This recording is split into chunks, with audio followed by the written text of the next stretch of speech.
Hey guys, today we're having a look at this Gigabyte 12th gen motherboard.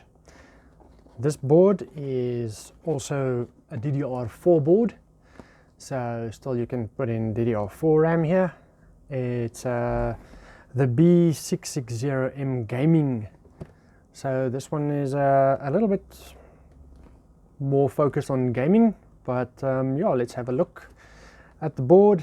This is LGA 1700. You'll see that it's got extra features that the other boards don't just normally have. So this one has got a little bit nicer network port, 2.5 gigabit LAN. This is I think this is Wi-Fi 6 on the wireless. It only says Wi-Fi AC, so maybe it's not Wi-Fi 6. Let's have a look at what you get.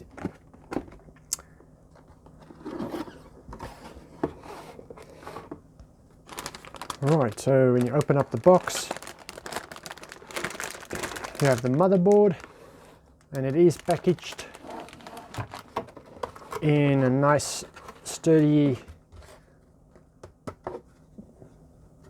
piece of cardboard holder that just keeps it in place. You've got your little booklets and the plate for the motherboard at the back. So this board has still got a loose plate. Some of the gaming boards, this is already fixed to the motherboard. And this over here is an antenna. So it's a bit of a different kind of a design there. And then you've got your two SATA cables and the CD. So let's have a look at the motherboard. This is a anti-static bag. Okay, there's the motherboard. So yeah, as you can see, they've got a bit of cooling over here, and then you've got your one PCI E x16 port, another PCI Express port here. These are little buttons. So yeah, let's go through the board from the IOs maybe. On the back of the board, you've got your normal USB 2 connectors and then a PS2 connector. You've got your Wi-Fi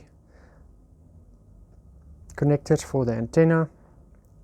Nice VGA port if you still use that, HDMI display port, Type C, and USB 3 of those, and then a LAN port, and this one is the one that can go 2.5 gig, and you've got your normal audio jacks at the back.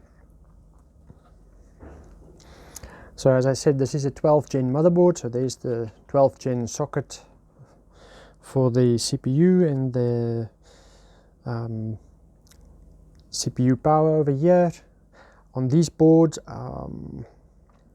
looks like you've got 3 fan connectors. So you've got a system fan over here, you've got your CPU fan connector over here, and then here at the bottom another system fan connector.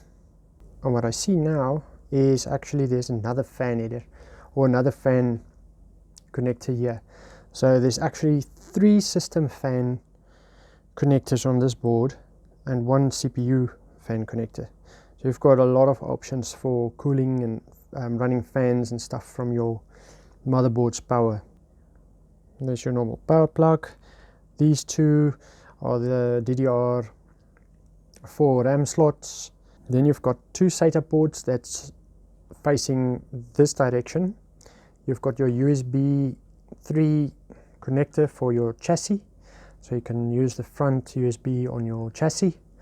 And then you've got 2 SATA ports that's facing sideways, so you can either plug in cables straight like that or sideways like this.